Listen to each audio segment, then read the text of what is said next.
VCY America presents Crosstalk, a nationwide call-in program discussing issues that have an effect on our families, our communities, our churches, our nation, and our world. Crosstalk, an opportunity for you to voice your concerns for biblical principles. And now live by satellite and around the world on the internet at vcyamerica.org. Here is today's Crosstalk. And friends, thank you for joining us on Crosstalk. And just before we get to our guest and topic for today, today does mark the end of the term for the United States Supreme Court. And as happens every year, some very impacting decisions given in the last final days, and this term has been no exception for that. A couple of remarkable rulings here today. First of all, the news coming out in regard to birthright citizenship. I'm looking at Newsmax.com right now. Supreme Court today upheld a broad conception of birthright citizenship, rejecting President Trump's executive order declaring that children born to people who are in the U.S. illegally or temporarily are not American citizens. The Supreme Court disagreed with that. The commander-in-chief did not express panic, as he said on Truth Social, though. The Supreme Court upheld birthright citizenship, which is too bad for our country, but we can easily make it up in Congress through through legislation with the support of the president. That's been determined through this process. He said Congress should start today to work on ending expensive and unfair to our country birthright citizenship. They have my complete and total support. Congressman Chip Roy told the Daily Signal the Supreme Court failed the American people. But somebody is just jumping up and down regarding this and applauding the Supreme Court, and that's the Council on American Islamic Relations, CAIR. They have come out in full support of this decision and applauding that from the court itself. A second decision that also came out today, and I'm looking at a release from Liberty Counsel right now, the U.S. Supreme Court ruled today that states and schools can protect women and girls by restricting biological males from female sports teams. It was a multifaceted ruling. The court held 9-0 that banning gender-confused males from female sports does not violate Title IX, while the justices then ruled 6-3 that the ban does not violate the Equal Protection Clause. Now, this rationale now gives 27 states with similar laws protecting women and girls in sports solid legal footing. A quick statement from Matt Staver of Liberty Counsel. He said this is an exceptional decision from the U.S. Supreme Court. Biological reality dictates that men and women are different. These laws acknowledge reality, so female athletes are not competitively, physically, and emotionally harmed by gender-confused males in their sports and private spaces. Title IX's purpose is to provide more opportunities to women and girls. Keeping biological males out of female sports preserves the entire purpose of Title IX and protects women in athletics. Also, just yesterday, the notable ruling as well, allowing mail-in ballots to be counted after Election Day.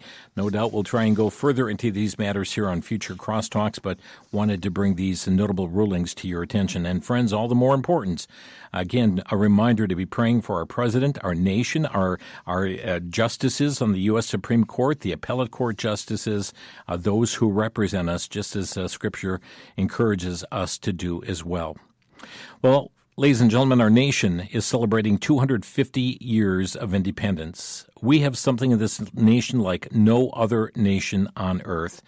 And while we have many within who despise our nation and are trying to change it, we recognize that people all over the world are seeking to come here, seeking to get in, come across the borders. And as we mark this very momentous anniversary, I'd like to remind you of the preamble for our Declaration of Independence and also the preamble to our Constitution. In 1776, 250 years ago, we hold these truths to be self-evident, that all men are created equal, that they are endowed by their Creator with certain unalienable rights, that among these are life, liberty, and the pursuit of happiness, that to secure these rights, governments are instituted among men, deriving their just powers from the consent of the governed. And that whenever any form of government becomes destructive of these ends, it is the right of the people to alter or to abolish it and to institute new government, laying its foundation on such principles and organizing its powers in such form as to them shall seem most likely to affect their safety and happiness. And then some 11 years later, the Preamble to the Constitution, we the people of the United States, in order to form a more perfect union, establish justice, ensure domestic tranquility, provide for the common defense, promote the general welfare, and secure the blessings of liberty to ourselves and our posterity, do ordain and establish this Constitution for the United States. Friends, we have so much to be thankful for. Just look at that First Amendment alone, and to give God thanks for that. Today, we're going to focus on our nation, specifically the secret of America's greatness. Joining me in studio today, we welcome Randy Melchert, who is a college debate national champion.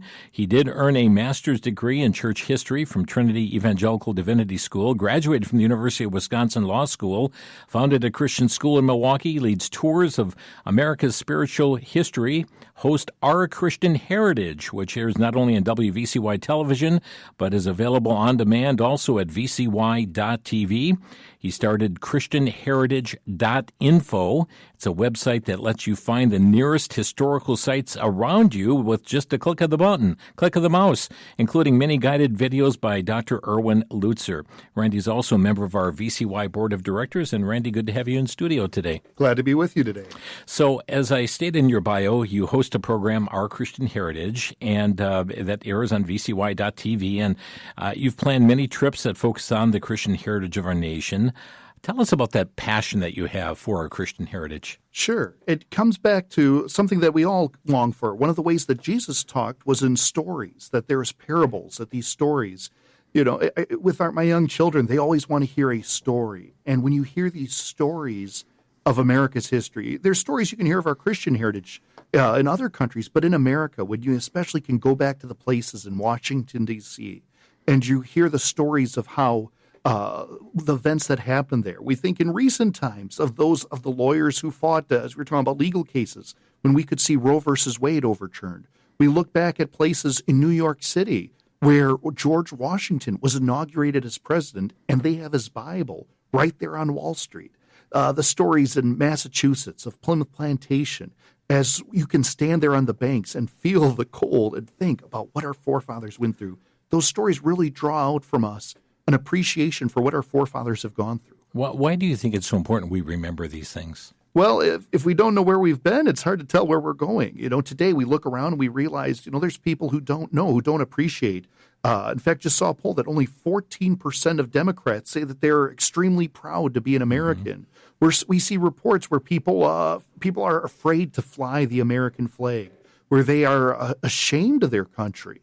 But this isn't the case. We have so much to be grateful for. When we read through the Psalms, continually God was reminding the Israelites of all the blessings that they had been through. So it's a wonderful time, especially here as we're celebrating the semi-quincentennial, half of 500, the 250th anniversary of America. Yeah, it truly is amazing. And it's very disheartening to see the patriotism in decline. I mean, we have so much as a nation, so much to be thankful for. And, just the other day I was talking with Todd Nettleton on Voice of the Martyrs. We see the persecution that's happening of believers. And to know that we've got that free exercise of religion here in the United States and the right to assemble with one another, to come together as a body of believers in Christ, that's so very precious. We were interviewing Virginia Perdone for Our Christian Heritage. She was a lawyer in Romania representing pastors. She said, I'm not from America. I am now an American citizen, but there is nowhere else in the world. Where do we go? Erwin Lutzer, he joined us. He overheard us interviewing. He said, can I come over? Now, I'm a Canadian, and this is the 250th anniversary of America. Yeah. And America is the greatest nation on earth. Mm-hmm. We have so much to be thankful for in our country. Well, Randy, you've conducted research on what you call the secret of America's greatness and have gathered together some 17 documents in chronological order. And you speak to this matter, and what you've put together really gets to the heart of the matter. And give us just an overview, then we'll get down into some specifics here. Sure. First off, recognizing, just the greatness of America spiritually, even just, I think, just in recent decades, the fact that we can go across the country. We're so blessed just even having Buc-ee's instead of some of the old roadside bathrooms that we've had. We've been blessed in so many ways. But the key issue as we look for what is the secret to it? Why is America so successful? The secret was we want to make sure, first off, that we were using documented, authentic primary sources. There's a great quote that's gone around where talks about how Alexis de Tocqueville went into the churches of America, heard her pulpits flame, that America is great because America is good, and if America ceases to be good, she'll cease to be great. The problem with that quote is we can't prove that Tocqueville said that. In fact, many people going back to the late 1800s repeated the quote, but in all of Tocqueville's writings, we don't have that quote. So there's great statements out there, but we want to make sure we're using actual documented quotes, because today when we put stuff on the internet, there's people who will jump on you. Well, prove it, show us where that was. And so that's where, even though there's great sounding phrases, we wanted to find the documented phrases. And in today's phraseology, it's you bring home the receipts. Yes. For this. And you've divided this into three sections. And the first section you have is the founding era. And you don't begin at the Declaration of Independence. Rather, you take us back 156 years earlier to the signing of the Mayflower Compact. Tell us about it. Sure. Well, if you go into the U.S. Capitol, and you look around in the giant rotunda, one of the first pictures they have there is the embarkation of the Pilgrims, which is one of the defining movements in American history. And as we look through and we say, why did they come here? Did they come here for gold? Did they come here to establish an empire? Did they come over to advance, the glory of the King of England? No. What do they write to us when they write the Mayflower Compact? And this is what's neat. This is some of the documented evidence, the receipts that we have, having undertaken for the glory of God and the advancement of the Christian faith and the honor of our king and country, a voyage to plant the first colony in the northern parts of Virginia. And that was that aspect of it, that this was signed by 41 of the passengers, November 21st, 1620, Princeton Harbor, Cape Cod, Mayflower. And the amazing thing we think about with the Pilgrims, normally we talk about a Thanksgiving. If you go over to Plymouth Plantation in Massachusetts, you have an incredible historical park where you can see some of the settlements they lived on. But there's a poster in the gift shop there that really brings it home. There's a poster that has silhouettes of the passengers of the Mayflower, but half of them are grayed out. Half of them are black and a full shape. Half of those pilgrims who crossed America, who crossed the Atlantic Ocean to come to America, didn't survive that first winter. This was not this was not a luxury cruise. Today, we have giant cruise ships that come in all the way to Milwaukee. In fact, one of the cruises goes from Antarctica to Milwaukee. They call it a longitude cruise, and you can go and have a wonderful time. But no, our forefathers didn't take a luxury cruise. Half of them didn't survive that first winter. The imprivations, the sufferings that they endured, seeking religious freedom that we have as a privilege because of that document, that Mayflower Compact, that goes back to 1620, that we have the first writings of American history. And friends, again, for the glory of God and the advancement of the Christian faith. Very important document, and that's the first one mentioned in the research here on the secret of America's greatness. Now, we're going to come up against a break, but we're going to go through in rapid fashion some of the other matters, the documents. Many of these are likely documents that you've never heard of before, and so Randy will be bringing these to light. He's done some research on these areas, and we'll be getting into them here today on the broadcast, and I trust it gives you a brand new appreciation for what we have as a nation, but more than just appreciation, you thank God and encourage yourself to look to Him for our source of guidance, even as the Pilgrims did. We'll be back in just 1 minute. You're listening to Crosstalk on the VCY America Network.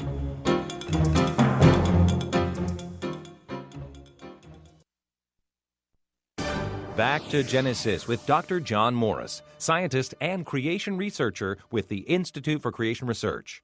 Dr. Morris, how primitive was early man? Chris, early man was never primitive in an evolutionary sense at all. In the beginning, man was created in the image of God with great ability, even able to communicate with God face to face.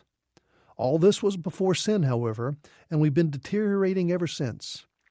Evidence continues to accumulate that long ago man was highly sophisticated, evidently even performing brain surgery. Skulls have been found with holes drilled in them for surgical reasons, and the person had survived. No, Chris, there never were primitive humans. There were some with less technology and not much education, but Stone Age cultures exist today. This is a level of civilization, but not an evolutionary stage, and it's been that way ever since, back in Genesis. For free information on creation, visit us on the web at www.icr.org.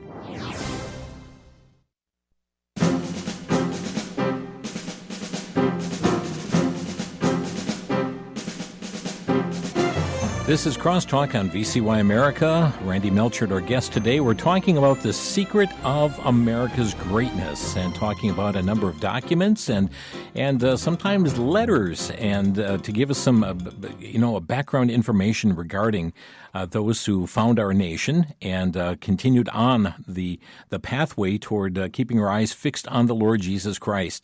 Randy, you take us to a letter next in your research that George Washington sent home to his brother. It was July 18th, 1755, written during the French and Indian War. Tell us about it. Sure, and in fact, recently I was in Philadelphia and was a little bit east of the place, and we found the location of this battle. Now, there's different legends we hear in American history. Maybe you've heard of them, of the bulletproof George Washington. Mm-hmm. And some of those legends, some of the talks about the Native American chiefs, we don't have the firsthand accounts of. So there's some debate among scholars that of some of the different aspects. But here's the part that we know absolutely for certain, is that on July 18th, George Washington, we have the letter, we can read it. He wrote to his brother, by the all-powerful dispensations of providence, capital P providence. What happened? I have been protected beyond all human probability and expectation, for I had 4 bullets through my coat, and 2 horses shot under me, yet escaped unhurt, although death was leveling my companions on every side. During this battle in the French and Indian War, most of the British officers were killed. At this time, George Washington was on the British side. He was part of that group. And yet here it is, death's coming all around. 4 bullets through his coat, 2 horses shot out. And yet providence, capital P providence, spared his life. This is one of those secrets of American history that we have incredibly well documented. Mm-hmm. George Washington, so instrumental here in our nation, in our founding and his service. There's also a man by the name of John Adams. He was the second president of the United States, and he's the third one that you mentioned, particularly with an entry in his diary. Yes, this chronologically occurred 1756, 20 years before the Revolution. February 22nd, 1756. And this is what's so neat is people used to keep diaries where we don't have to wonder about what they thought. Sometimes some of our founding fathers who didn't keep diaries, they're not as famous because we don't always have their writings. But he would keep his diary, and he's sitting down and he's writing, suppose a nation in some distant region should take the Bible for their only law book, and every member should regulate his conduct by the precepts there exhibited. Every member would be obliged in conscience to temperance and frugality and industry, to justice and kindness and charity towards his fellow man, to piety and love and reverence toward Almighty God. In this commonwealth, no man would impair his health by gluttony, drunkenness, or lust. No man would sacrifice his precious time to cards or any other trifling and mean amusement. No man would steal or lie or any way defraud his neighbor, but would live in peace and goodwill with all men. No man would blaspheme his Maker or profane his worship, but a rational and manly, a sincere and unaffected piety and devotion would reign in all hearts. What a utopia, what a paradise would this region be. This was one of our founding fathers as he's musing on what would make a nation that would see the blessings of heaven, a nation built on the Bible. Yeah, take the Bible for their only law book. And yet we continue to hear separation of church and state today.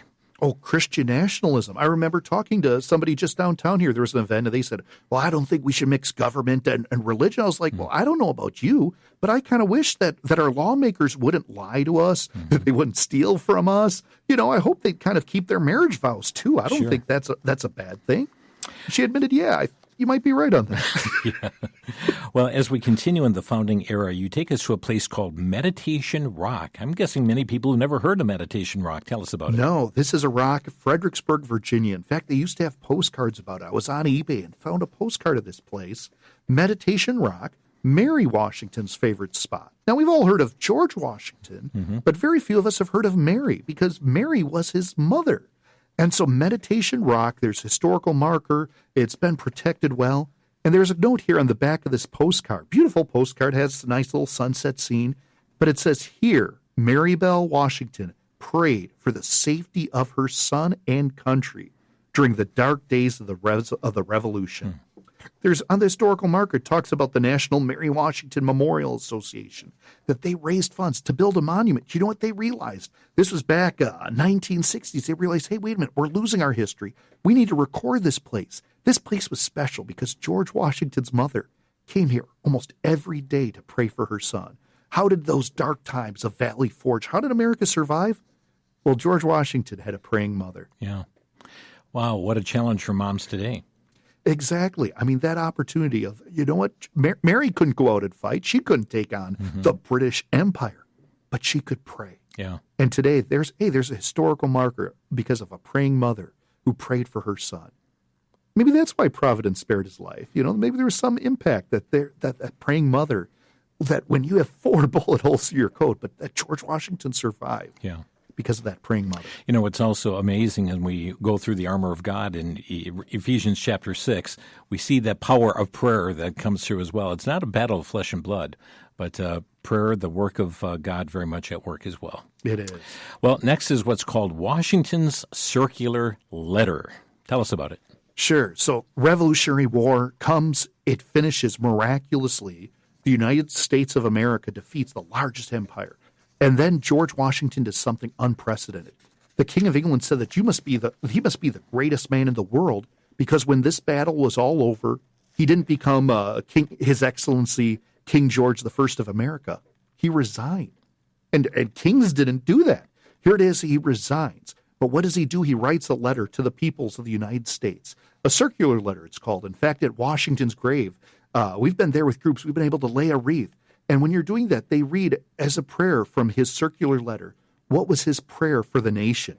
He says, I now make it my earnest prayer that God would have you to do justice, to love mercy, which were the characteristics of the divine author of our blessed religion. And without a humble imitation of whose example of these things, we can never hope to be a happy nation. So those phrases, do justice, love mercy, and then he talks about humble imitation. Those 3 aspects, Washington didn't, sometimes he would quote scripture directly. Other times he would kind of meditate on it. And this is Micah 6:8. What did we told Micah 6:8?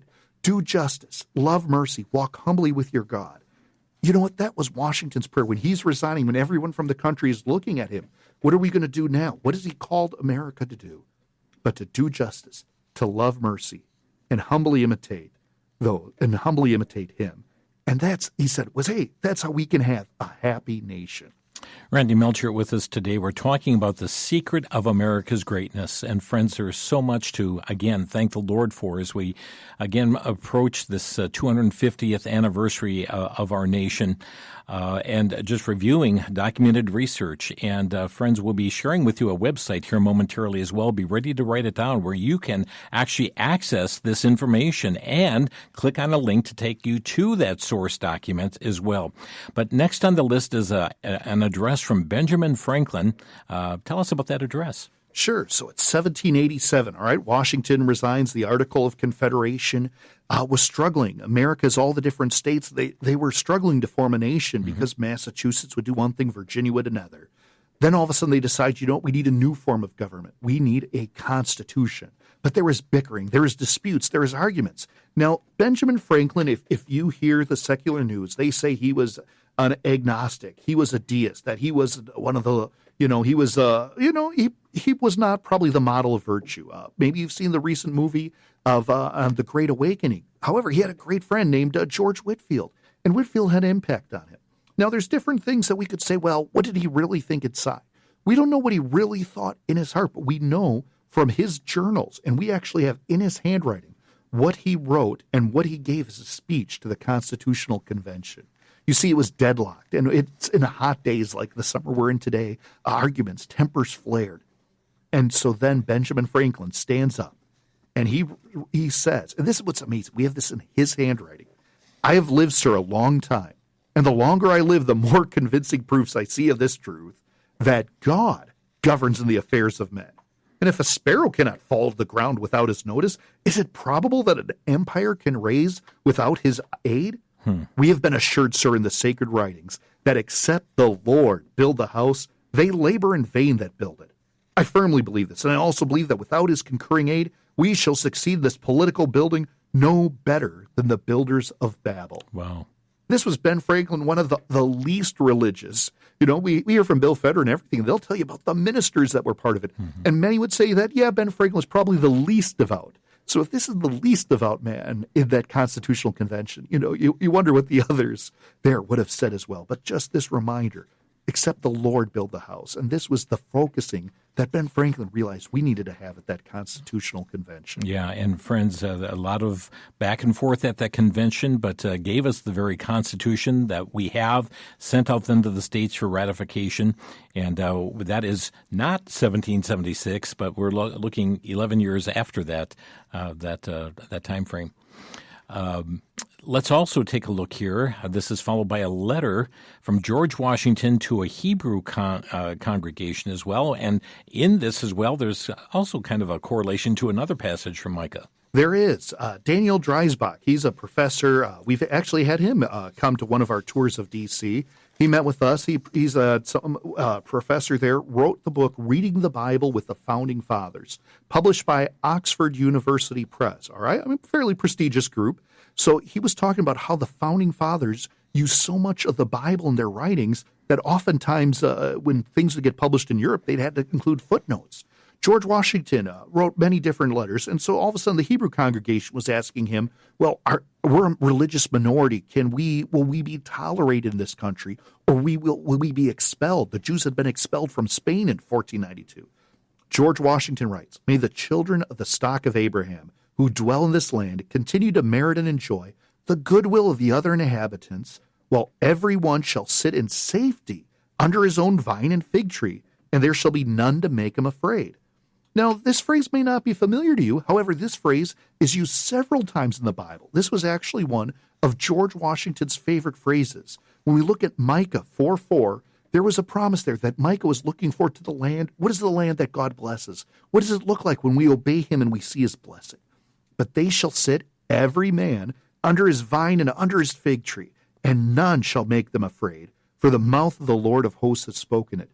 That idea of private property, every man his vine, his fig tree, freedom from fear, freedom that your country is secure, that your government is protecting the rights, that there is no need to be afraid of foreign invasion, that we can enjoy the fruits of the labor. It's Ecclesiastes, where it talks about enjoying those labors.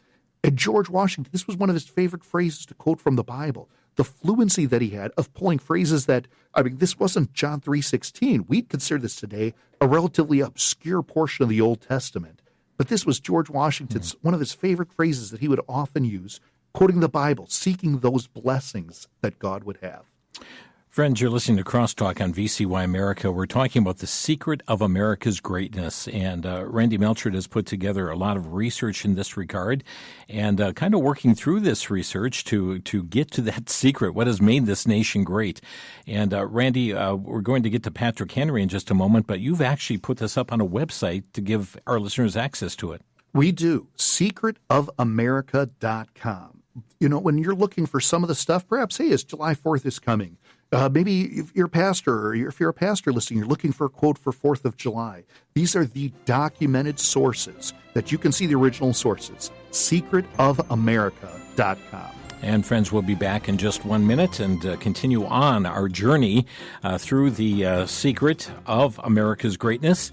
This is Crosstalk coming your way from VCY America. Back in a minute.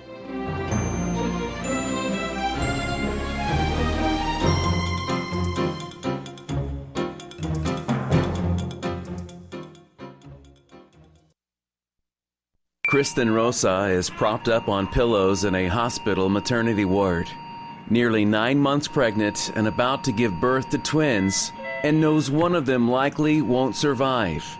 She and her husband have been advised to reduce, to terminate, to abort the tiny boy inside her. But the Rosas have decided to fight for their son's life. The last several months had felt like a roller coaster ride, and now they're waiting for that inevitable plunge that they have no way of stopping. But they trust that God is with them as they cling tightly to their faith and to each other. The book, Saving Nate, tells the true story of a devastating prenatal diagnosis, And even though counseled to abort, they chose life and trusted the Lord with the outcome. Saving Nate, available for a donation of $16 to VCY America. Call 1-800-729-9829.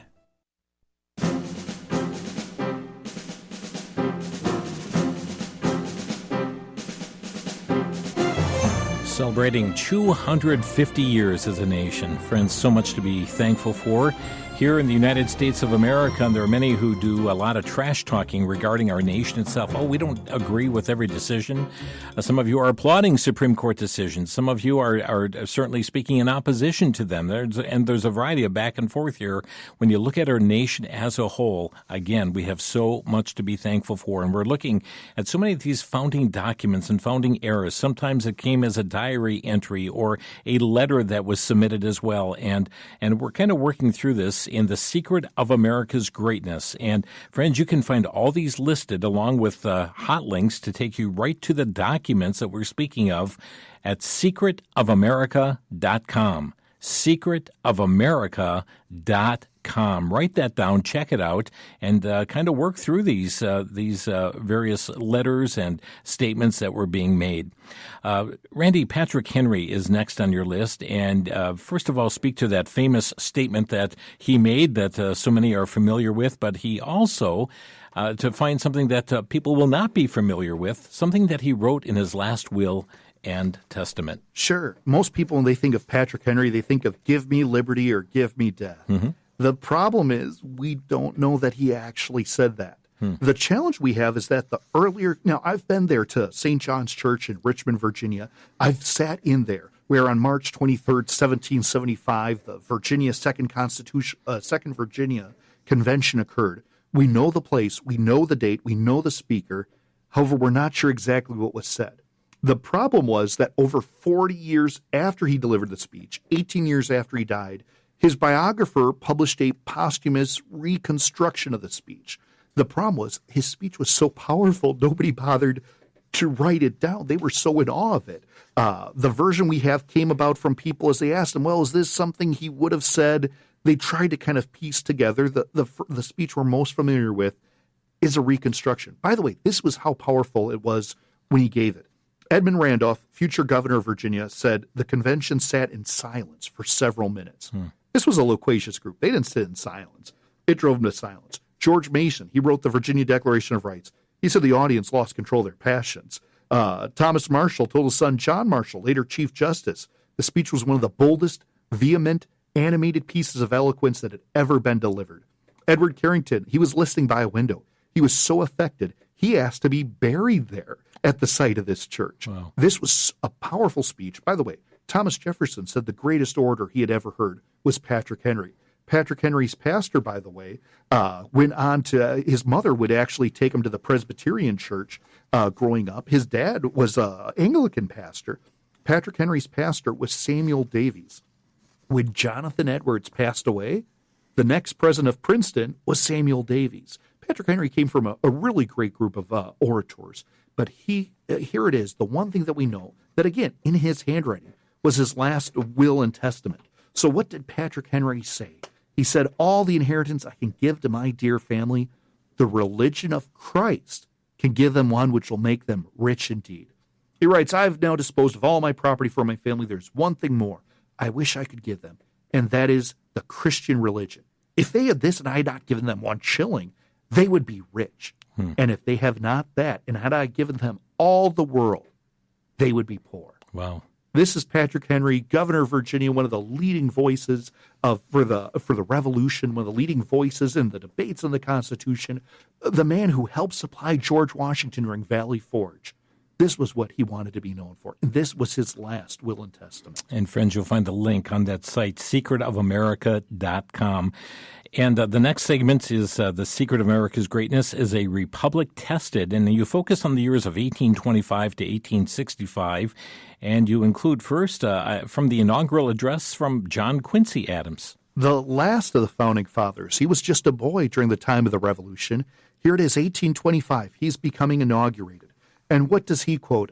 He says, knowing that except the Lord keep the city, the watchman waketh but in vain. with fervent supplications for his favor. To his overruling providence, I commit with humble but fearless confidence my own fate and the future destinies of my country. This March 4th, 1825, this was one of the last of the Founding Fathers, just a year before the first celebration of the 50th anniversary, the famous occasion when we think back July 4th when John Adams and Thomas Jefferson both passed away that same day. What did the last of the Founding Fathers say when he ascended to the office? Quoting again that verse, except the Lord keep the city. The watchman waketh but in vain. Wow. Randy, you then take us to the personal diary of James K. Polk, who served as the 11th President of the United States. Now, James K. Polk is one of the least known of the Founding Fathers. He's buried actually in Nashville, Tennessee. If you go to christianheritage.info, you can see a video we did at the location at his grave. He's one of the more interesting. Many historians consider him one of the hardest working presidents in American history. Working on the northern border with Canada, the southern border with Mexico. He served for only one term. At the end of his term, he died less than 30 days later.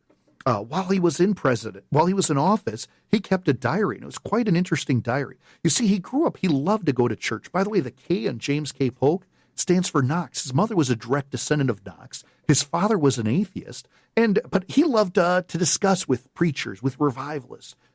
But he wouldn't go for it himself. In fact, one day, it was his 50th birthday. He goes to the Methodist Church today, went with his private secretary. His wife was sick, so he goes by himself. He says the text was Acts 17:31, because he hath appointed a day in which he will judge the world in righteousness by that man whom he hath ordained. He said it was Communion Day. The sermon was solemn and forcible. It awakened the reflection that I had lived 50 years, and that before 50 years more, before he would turn 100, I would be sleeping with the generations which had gone before me.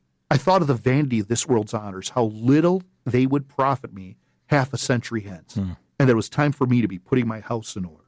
This is what he wrote Sunday, November 2nd, 1845, on his 50th birthday. Now, the sad part is you know what? He realized he needed to do something, but he was busy. He was one of the hardest working presidents we had.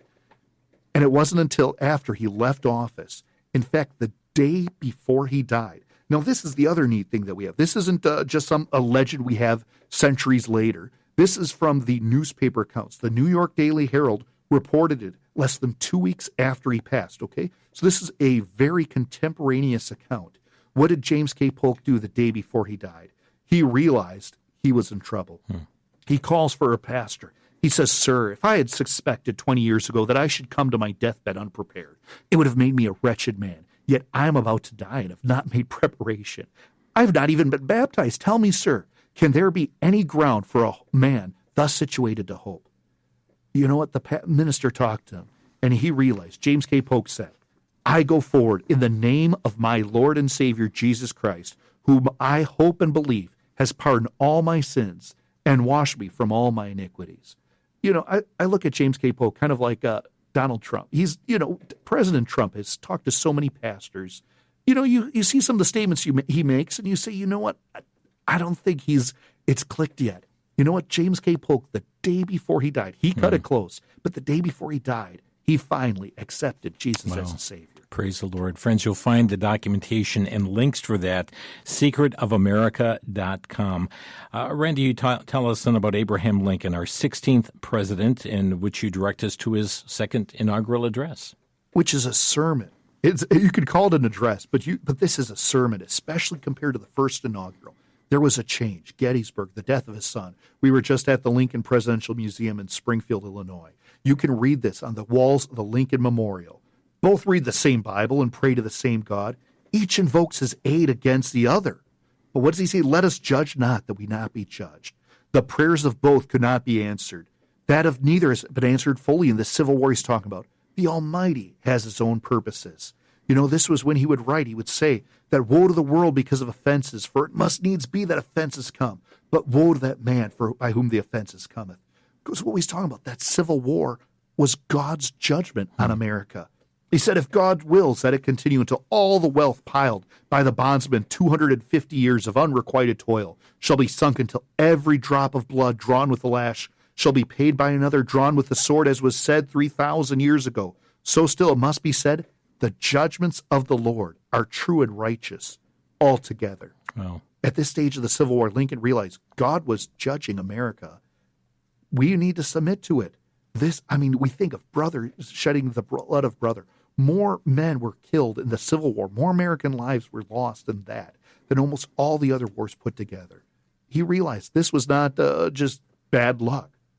This was God's judgment, and that he saw this as an opportunity that we need to call out to God. Well, the third section of The Secret of America's Greatness is called The American Century, and that takes us from the years 1921 to the year 2001. And the first you include something by the 29th President of the United States, Warren G. Harding. Now, this was kind of interesting. He's not a president we think of, and that's what was kind of neat, was just pulling out, let's look at President Harding, 1921. What did he say in his opening address? He says, I have taken the solemn oath of office on that passage of Holy Writ, wherein it is asked, what doth the Lord require of thee, but, as we read earlier, to do justly, and to love mercy, and to walk humbly with thy God. This I plight to God and country. Wow. Warren Harding saw this as his oath of office, was to do justly, love mercy, and walk humbly with his God. You also mentioned a stamp issued by the U.S. Postal Service for Apollo 8. Apollo 8, December 24th, 1968. Now, this was not a statement made on American soil. This statement was made 240,000 miles from Earth. And tell you what, we're just a couple minutes from break, but I think we have time to get this in. This is a statement that came from Apollo 8. Now approaching lunar sunrise, and for all the people back on Earth, the crew of Apollo 8 has a message that we would like to send to you. In the beginning, God created the heaven and the earth, and the earth was without form and void, and darkness was upon the face of the deep. And the Spirit of God moved upon the face of the waters. And God said, let there be light. And there was light. And God saw the light, that it was good, and divided the light from the darkness.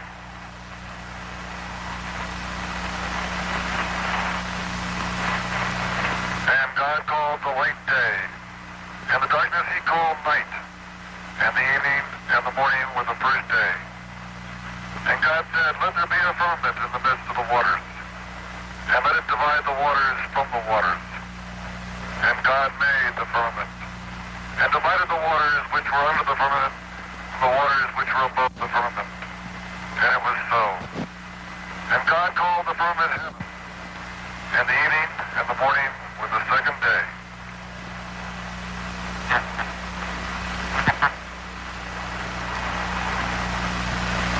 And God said, let the waters under the heaven be gathered together into one place, and let the dry land appear, and it was so. And God called the dry land earth, and the gathering together of the waters called he seas. And God saw that it was good. And from the crew of Apollo 8, we close with good night, good luck, a Merry Christmas, and God bless all of you on the good earth. That coming from Space Communications, Randy, from Apollo 8. And one of those voices was James Lovell Jr. If you're from Milwaukee, there's a James Lovell Street in honor of that astronaut who knew the secret of America's greatness. And we'll come back with more right after the break. We've got more to tell you, friends. secretofamerica.com is the website. We'll be back in 1 minute.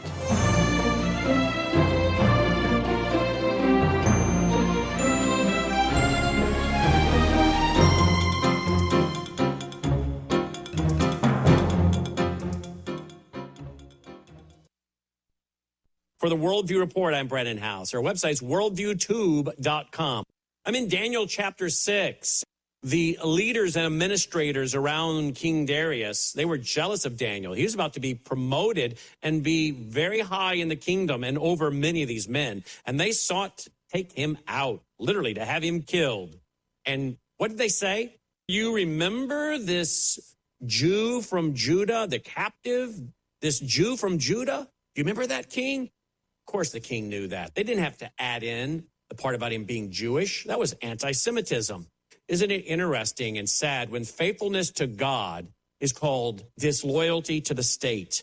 Is that happening in America today? Faithfulness to God is called disloyalty to the state. Sadly, it's becoming popular in America First, which is really now becoming cover for anti-Semitism. If you believe in God's plan for the Jewish people, you're now no longer America First because you stand for God and his word. I'm Brennan House.